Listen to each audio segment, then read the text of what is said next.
gravé et la mort et l'enfer.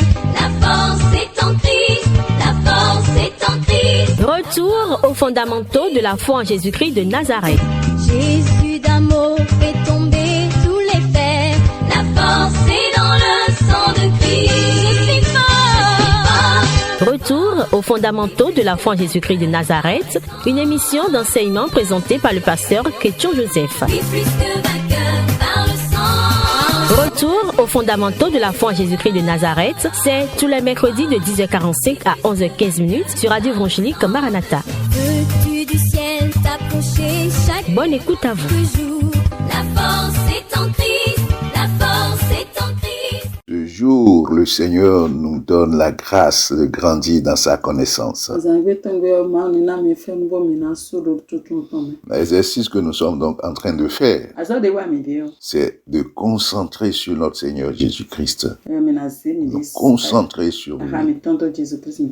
Car le Seigneur Jésus-Christ, c'est la fin de toutes choses. C'est le Seigneur Jésus-Christ qui est le Messie. Et la Bible nous dit, si tu confesses de ta bouche Jésus comme Seigneur, Jésus est Seigneur, et que tu crois dans ton cœur que Dieu l'a ressuscité d'entre les morts, tu seras sauvé. Et ça, c'est Romains 19. Le fondement du salut, ça. Et ce Jésus dont nous sommes en train de parler, il est fils de Dieu. Christ est fils de Dieu. Et le thème que nous avons annoncé l'autre fois, quel Jésus as-tu cru? Et le Jésus qui est le véritable révélé selon les Écritures, les Saintes Écritures, c'est de ce Jésus que nous voulons parler. Et le Jésus-Christ de Nazareth est Dieu. Il est Dieu. Mais qu'est-ce qu'on appelle Dieu dans la Bible? La Bible a son vocabulaire. Quelque sorte, la Bible a un discours bien déterminé, précis. Et donc, puisque nous croyons en ce Dieu qui a été révélé dans les Saintes Écritures, la Bible, ce Dieu dont nous parlons, celui qui a été révélé en Jésus-Christ,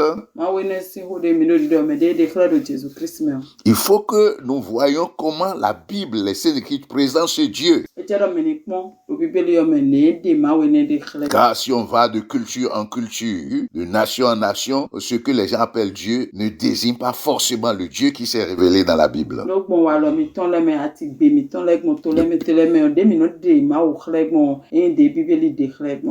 Et nous avons commencé ce travail la fois dernière. Quand on dit que Jésus-Christ est Dieu, comment il est Dieu? Quel Dieu est-il? Et c'est ce que nous sommes en train de faire. Et nous avons dit, le Dieu dont nous parlons dans la Bible a donné son nom.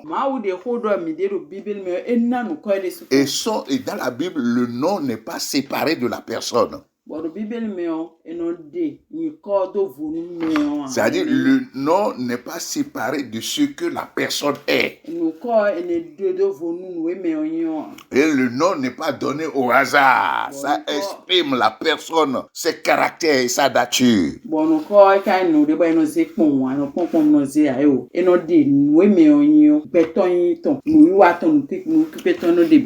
Et Dieu, le nom que Dieu donne de lui-même, révèle ce qu'il est. Et c'est important d'aller vers cette découverte pour savoir quel Dieu tu es en train d'adorer, quel Dieu j'adore, quel Dieu tu es pris, quel Dieu je sais, pour qu'en dernière minute je ne sois pas surpris.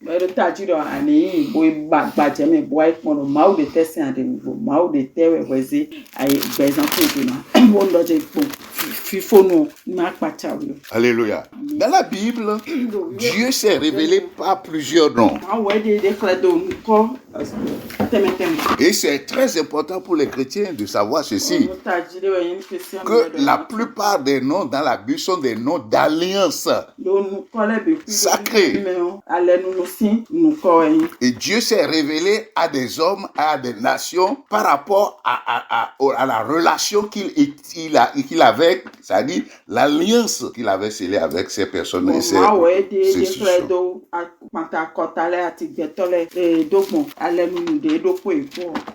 L'alliance étant la relation qu'il entretient avec les personnes ou les nations.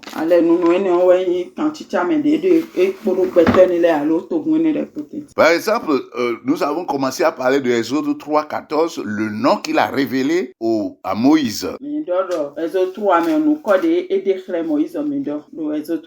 Versets 13 à 15, nous avons lu ça la fois dernière. Et nous avons essayé de décortiquer un peu succinctement ce nom. Et nous avons montré aussi que les noms que nous utilisons dans nos langues, surtout dans nos langues, n'expriment pas vraiment ce qu'il est en train de comment lui-même se révèle.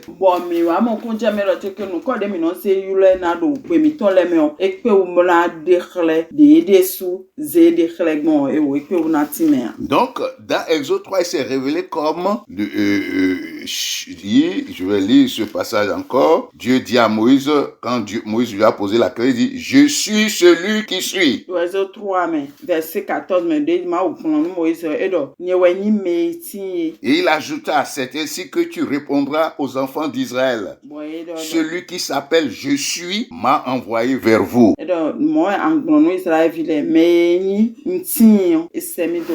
nous avons dit que ce nom, dans la langue hébraïque, c'est ça que on appelle le tétragrammaton, le Yoré, Vavré.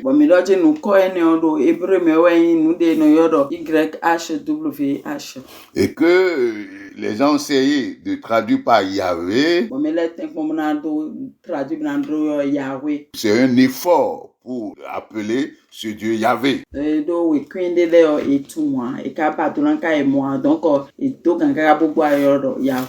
il y a certains qui traduisent ce tétragrammaton par Jéhovah. Or, le nom Jéhovah n'est pas accepté par tous les chrétiens parce que on a vu ce nom dans d'autres cultes.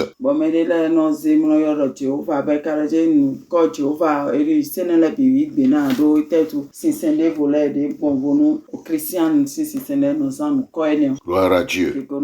Et ce nom que dans le français, on a traduit par éternel. La Bible française vont utiliser le mot éternel.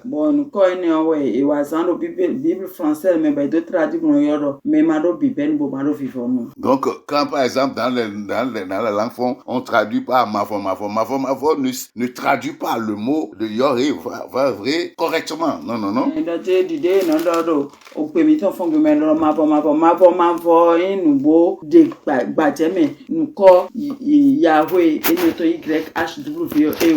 Parce que Mavo dit celui qui ne prend pas faim. Alors, il n'est pas que ça. Il n'a ni commencement ni de fin. Il est éternel. C'est celui qui était, qui est et qui sera. En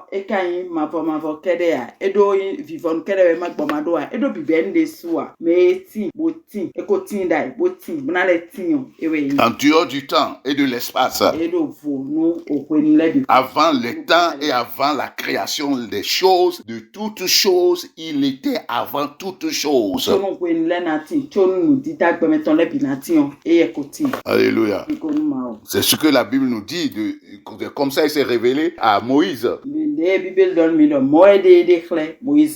Et dans le Nouveau Testament, les Grecs ont traduit ce mot par théos, ou bien théon protéon. Le Nouveau Testament, mais en grec, ils ont traduit de théon, protéon. Et nous avions dit qu'au début, le mot Dieu, nous avons dit au début que le mot Dieu est utilisé pour des personnes, des rois, des magistrats, des juges, mais pas dans le sens de Yahweh, Vore. Et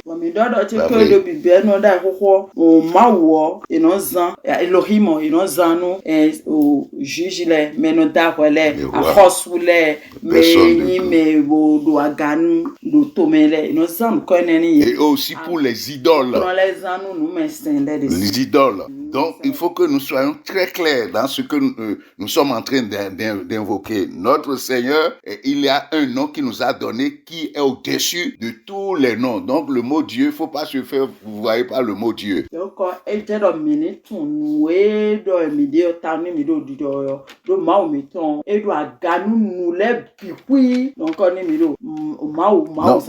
Il s'est révélé comme le Yahweh ou bien le Yahvé.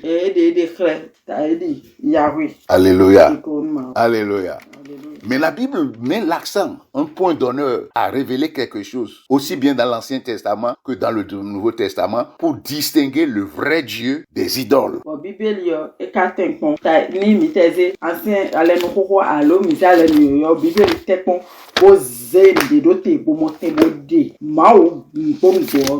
Par les prophètes, le Seigneur Dieu dont nous parlons, le Dieu d'Abraham, d'Isaac et de Jacob, qui s'est révélé à Moïse comme Yahweh, il a toujours à des moments périodiques et à des circonstances données, par ses prophètes, mettre l'accent, se distinguer des autres idoles qu'on appelle Dieu.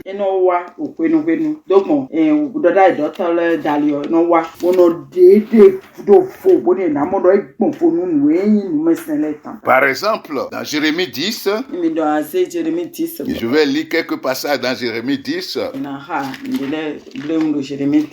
À partir du verset 10, je lis ceci. Mais l'Éternel est Dieu en vérité. Ça veut dire quoi? Qu'il est le vrai Dieu. Et il dit, le verset 10 continue, dit, il est le Dieu vivant. Un roi éternel. Quand on dit Dieu vivant, c'est pas opposition aux idoles qui ne sont pas des êtres vivants, mais c'est des statues. Les idoles des peuples, des nations.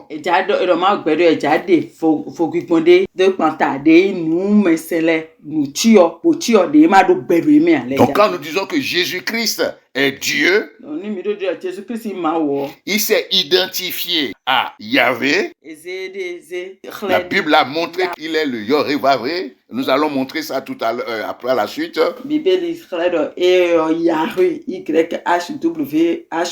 Et qu'il est celui qui n'a ni commencement ni fin.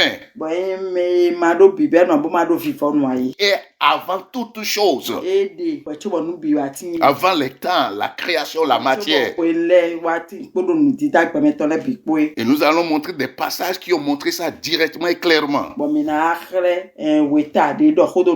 Donc Jérémie continue pour dire, la terre tremble devant sa colère. Et les nations ne supportent pas sa fureur. C'est le Dieu que nous adorons ça.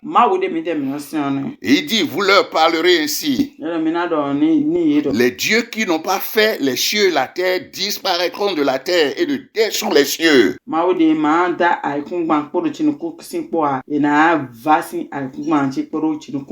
C'est-à-dire les faux dieux, les idoles, les dieux des nations. Et ils se distinguent en tant que le vrai Dieu.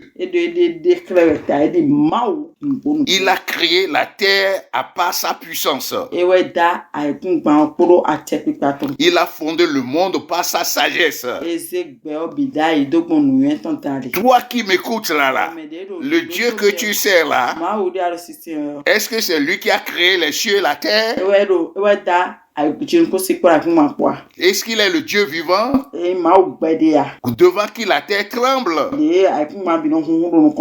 La Bible dit ici, il a fondé le monde par sa sagesse. Il a étendu les cieux par son intelligence. À sa voix, les eaux mugissent dans les cieux.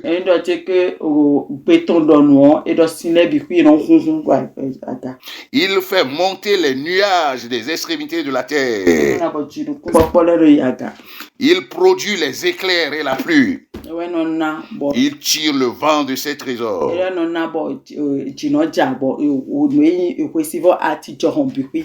Maintenant, il va commencer par s'adresser aux autres idoles là, qui ne sont pas des vrais dieux.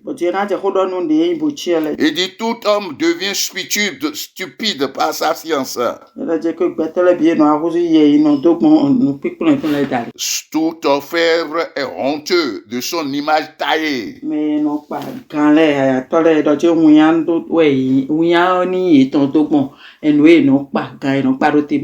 Les idoles ne sont que mensonges. Il n'y a point en elles le souffle. Elles sont une chose de néant, une œuvre de tromperie. Elles périront quand viendra le châtiment. Alléluia. Dans Ésaïe 40, c'est aussi intéressant de lire comment Ésaïe l'a présenté.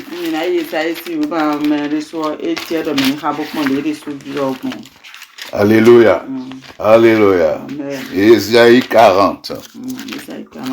Nous allons lire à partir du verset 18. Il dit, à qui voulez-vous comparer Dieu? Il s'est dit du Yoriwari là. Et quelle image ferez-vous son égal? C'est un ouvrier qui fond l'idole.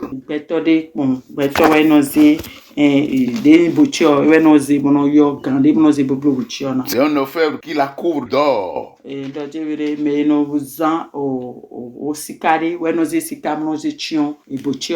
Ainsi de suite, on va sauter un peu pour aller vers le verset 25. Vous pouvez lire ça.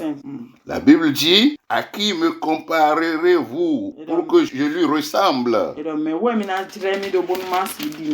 Moi qui suis le Saint. Dans Ésaïe 44, verset 6, il dit ceci. Dans Ésaïe 44, verset 6, il dit, ainsi parle l'Éternel, c'est le Yoriwori, roi d'Israël et son Rédempteur, l'Éternel des armées. Je suis le premier et je suis le dernier. Et hors de moi, il n'y a point de Dieu. Mais mado bibel mado vivant a khoso Israël ton konegante Israël ton et de nyewenyi nous konkonton nyewenyi gutoto nyemevo maoude busodia. Alléluia. Alléluia. Alléluia. C'est lui de celui-là que nous sommes en train de parler. Et à Moïse, il dit ceci. Comme je vous ai dit, puisque les gens aiment citer les noms El Shaddai, ils aiment El Adonai, il y avait Rapha, Nissi, tout ça là. Ce sont des noms d'alliance.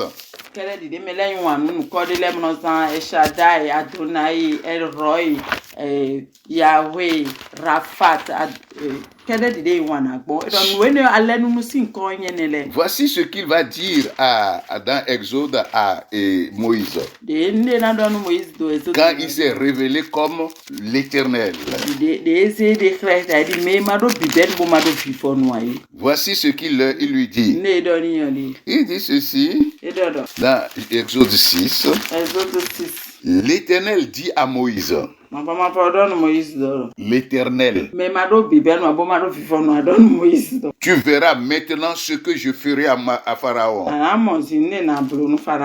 Je vais sauter pour aller au verset 2. Il dit, Dieu parla encore à Moïse et lui dit, je suis l'Éternel. C'est son nom ça. De Yahweh. Je suis l'Éternel. Regarde ce qu'il dit dans le verset 3. Je suis apparu à Abraham, Isaac et Jacob comme le Dieu Tout-Puissant.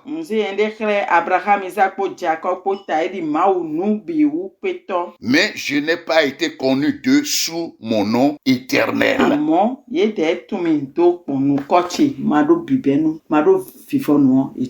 Alléluia. Donc, dans Genèse 17, quand il parlait à Abraham, il dit, je suis le Dieu Tout-Puissant. Ça veut dire El Shaddai.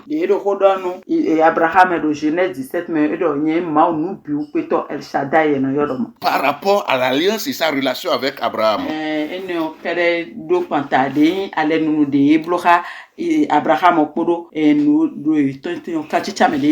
dans le contexte, les circonstances concernant la délivrance du peuple d'Israël, quand il s'est présenté à Moïse et Moïse lui a posé le nom sur son nom véritable, il dit, je suis l'Éternel, celui qui n'a ni commencement ni de fin, celui qui suis, c'est moi qui suis.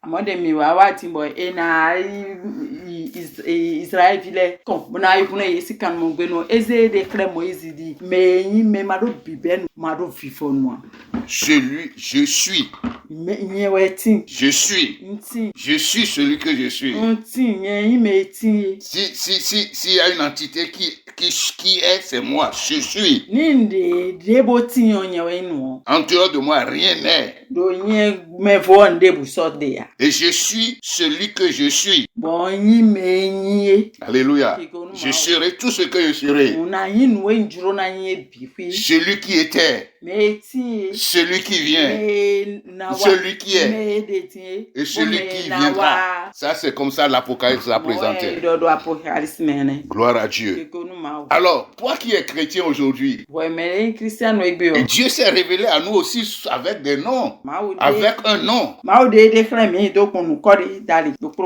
Et parfois, on voit même dans les louanges, les gens vont dans ces noms d'alliance du passé et ça entraîne une certaine confusion.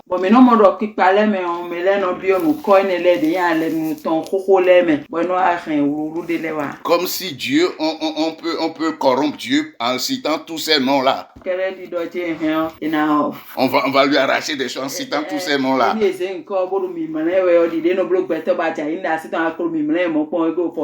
Dieu n'est pas un homme. Nous reviendrons sur ça dans d'autres études plus tard. Gloire à Dieu. Donc, Dieu, et dans le Nouveau Testament, on voit aussi la même démarche où le Saint-Esprit essaie toujours de distinguer le vrai Dieu des dieux des peuples, le vrai Dieu des idoles.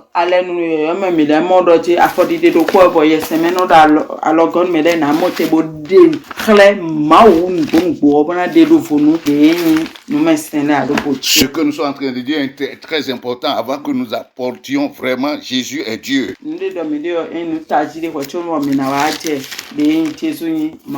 Parce que quand on dit Jésus est Dieu, de quel type Dieu il est? À ne pas confondre au Dieu de nos cultures. Non, non, non.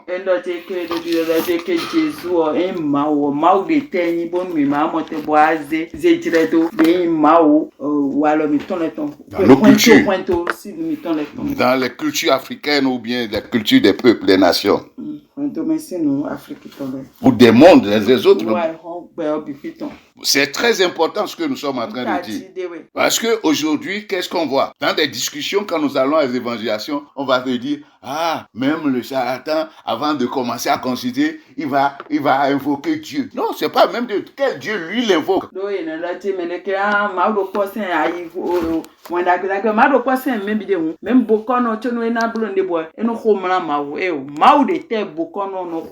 C'est pas le même Dieu. C'est pas le Dieu qui s'est révélé en Christ. Parce que le Dieu qui s'est révélé en Christ a été très précis et a vraiment donné tout ce qui le caractérise.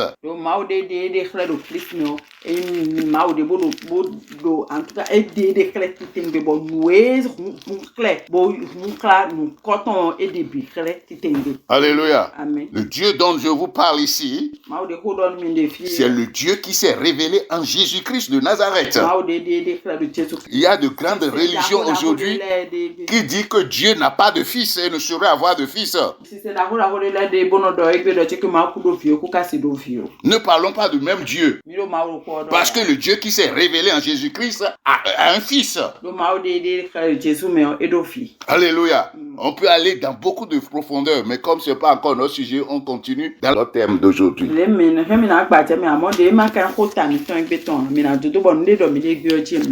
Alléluia. Dans 1 Thessaloniciens 1,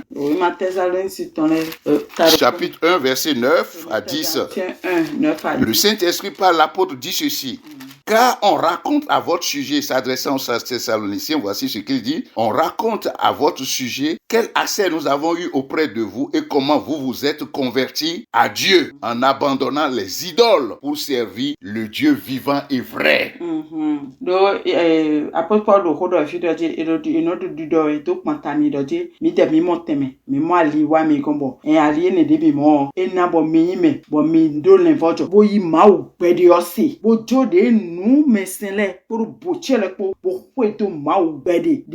le vrai. Il y a un seul vrai Dieu. Donc quand les gens disent Dieu, Dieu, Dieu, Dieu, là, il faut faire attention. Nous parlons ici du Dieu qui s'est révélé en Jésus-Christ de Nazareth, qui est mort pour nos péchés, selon les Écritures, enseveli le 3e jour, et qui est Dieu.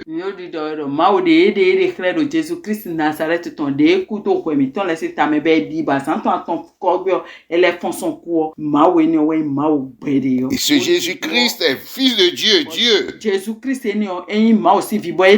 C'est clair. Mon frère et ma soeur, que cela remplisse ton cœur, tu saches clairement celui que tu es en train d'invoquer.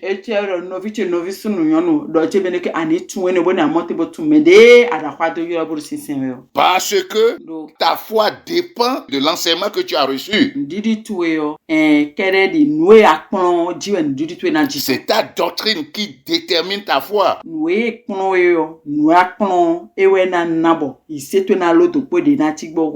Parce que quand la doctrine n'est pas juste, ta foi ne peut pas être juste.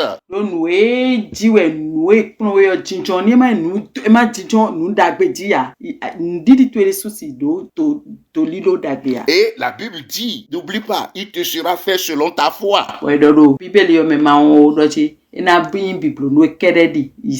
Donc il faut laisser les premiers éléments pour aller maintenant dans la connaissance véritable du Christ, du Dieu véritable.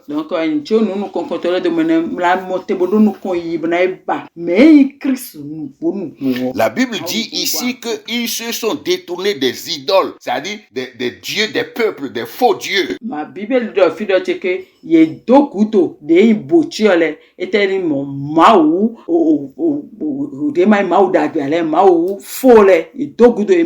Et ils sont tournés maintenant pour servir le Dieu vivant, parce que le Dieu des peuples n'est pas vivant. Le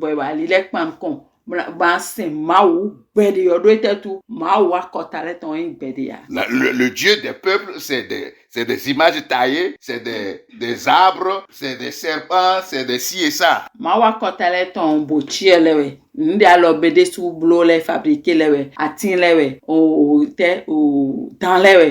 Statues, les représentations d'hommes.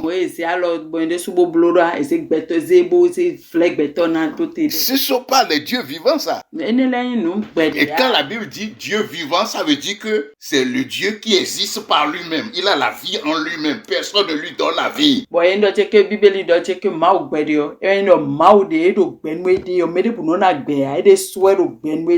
Il se suffit à lui-même. Il n'a pas besoin d'adoration. Il n'a pas besoin des viandes, des louanges. Il existe.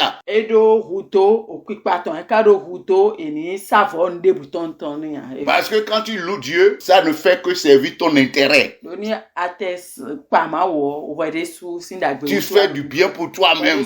Lui, il existait avant tes louanges et ton adoration. tes offrandes.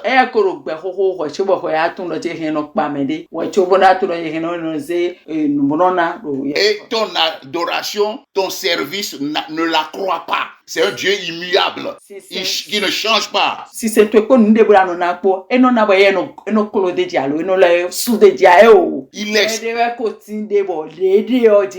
dit je suis. C'est le seul qui suit. Dans les prochaines éditions, ceci c'est toujours en annonçant, je suis en train de déblayer le terrain. Gloire à Dieu. Soyez bénis en ce jour et que le Seigneur vous soutienne. Prenez votre patience, écoutez tout avant de commencer à prononcer des jugements. Et s'il y a des confusions, appelez. Que le Seigneur vous garde. Au nom puissant de Jésus. Amen. Amen. Peux-tu braver et la mort et l'enfer? La force est en Christ, la force est en Christ. C'était l'émission Retour aux fondamentaux de la foi en Jésus-Christ de Nazareth. Jésus d'amour fait tomber tous les fers. La force est dans le sang de Christ. Je suis fort. Retour aux fondamentaux de la foi en Jésus-Christ de Nazareth, une émission d'enseignement présentée par le pasteur Ketcho Joseph. Oui, plus que vainqueur par le sang. Retour aux fondamentaux de la foi en Jésus-Christ de Nazareth, tous les mercredis de 10h45 à 11h15. Veux-tu du ciel? Contact du pasteur 53 53 03 84. 53 53 03 84. Que Dieu bénisse votre écoute. La force est en Christ.